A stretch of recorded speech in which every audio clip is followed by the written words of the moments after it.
Hello, everyone, and welcome to another bonus episode of the Sempre Milan podcast on Substack. While writing an article earlier in the week, the topic of regrets came up in my head. So we're going to talk about Milan's coaching changes over the past year, and if it turns out that the grass wasn't greener after all.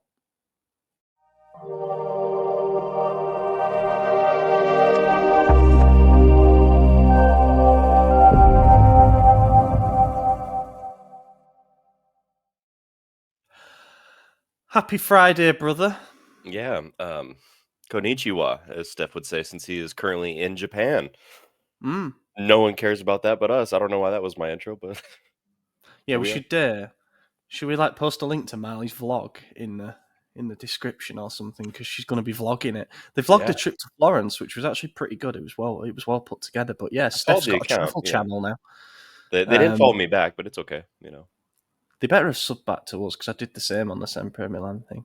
Anyway, go check it out. Yeah. Probably more interesting than our Friday trip to Udine. I was not surprised to learn this morning that we've lost exactly 50% of our games there since the turn of the millennium, I think it is. So it really is a bogey team and a bogey ground for us. So I'm not expecting too much tonight. But like 4 or 5 of us are missing the game. For Steph, it's like 3:45 a.m. I'm going to try catch most of it, but I'll be on the Eurostar to Paris, and obviously the signal drops when you're under the old Channel Tunnel. You're out of action, and yeah, I'll be at a work meeting that I had the opportunity to get out of. They asked me on Monday, said, "Can you be at a meeting from 2 to 4 p.m. at X location?" And I said, "Sure." And then I looked, and I was like, "What time's the game this weekend?" Friday, 2 p.m. Said, oh, okay. Yes, so, get it. my objective is to, I might not even need to mute the chat since no one's going to be watching it. There'll be no messages, but I plan on just muting the chat and then not checking Twitter and coming home and watching it and pretending it's live. But I could just maybe I'll look at the full-time score. I'll send you a thumbs up or a thumbs down based on the result. Gladiator thing. I saw that on Twitter.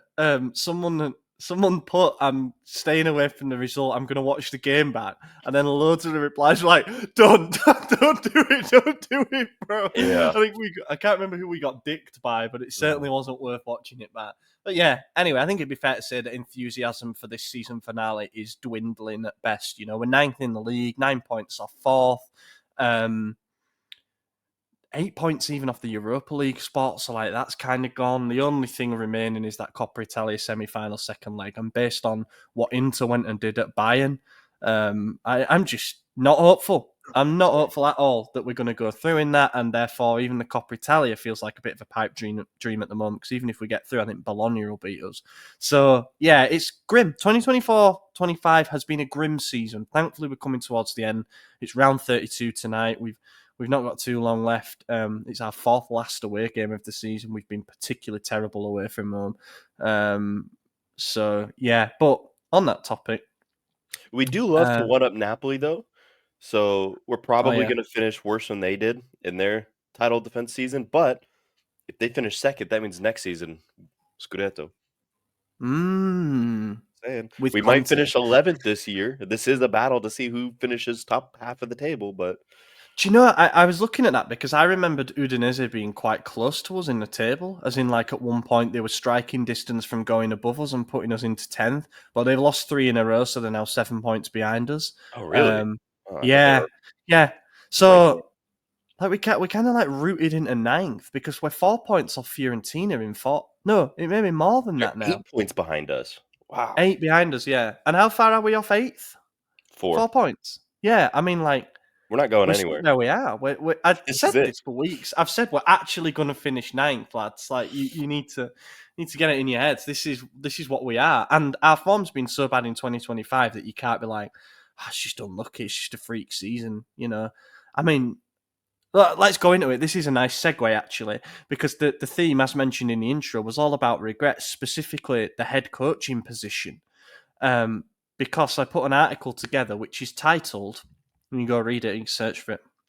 It's titled, "Grass Not Always Greener, Numbers Force Milan to Reflect on Pioli and Fonseca Decisions." Clickbait, if you like. So Opta put out a little bit of a stat pack type thing.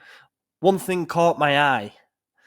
I'll just reel off the two stats that relate to the Pioli section, and then we can discuss that. But Milan are on less than 50 points after 31 games this season, and it's the third time in the last 10 seasons that we've done that. 2015-16, we were on 49, and 2019-20, obviously the Gianpaolo season, we were on 49 as well. In those seasons, we finished 7th and 6th in the table, respectively. But last season, guess how many points we were on after 31 games? Under Stefano Pioli. 69. You're so close. It's 68. Damn. We were 20 points ahead of where we are now. And you can't even say, we didn't have Champions League or, deep cup run, all this shit. Like, it's kind of like exactly the same circumstances. We are 20 points worse off. You know what that means as well? We'd be top. We would be top with the same points total this season. Leads me to my first question. Should we have got rid of Pioli?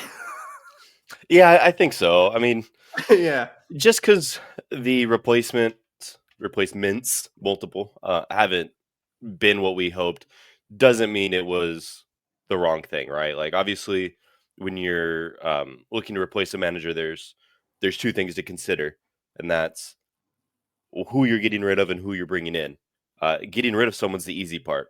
Bringing in the right guy is always the hard part, unless you get Pep Guardiola. That's like one of the few surefire hits in managers right now.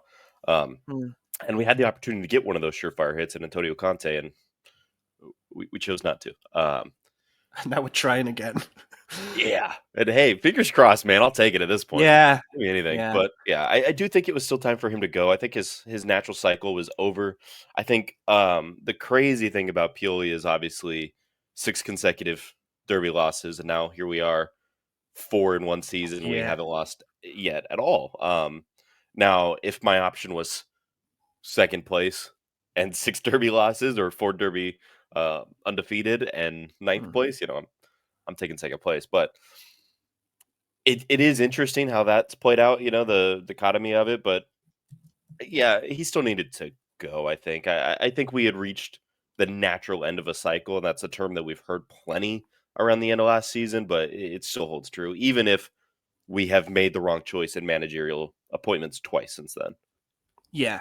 I mean, this is all revisionism, isn't it, really? But because you're looking at the mess we're in now and saying that therefore the biggest decisions, which are always, I guess, related to the head coach and the summer transfer window that then comes with a new head coach, which is, something else that we've spoken at length about, the mistakes that we made in terms of signings to not really kick on. But it's, you just look at the drop-off and you think instantly, well, that must have been the wrong decision to do it. I think that we were literally all in the same position when it comes to Stefano Pioli and the end of his tenure. He'd done almost 5 years with us, and there'd been some big success in that time, obviously with the Scudetto win, which kind of came when none of us even considered ourselves to be favourites to go and win the title in 21-22. And then the Champions League semi-final run, again, you say about luck of the draw and all that stuff, but we still got there, and that was very important for putting the club, up on a higher pedestal than what we've been so used to.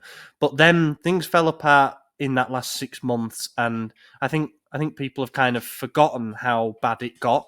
There was no Scudetto challenge last season, partly because Inter went on a ridiculous pace, a pace that they haven't come close to matching this season, despite the fact that they're still top of the league.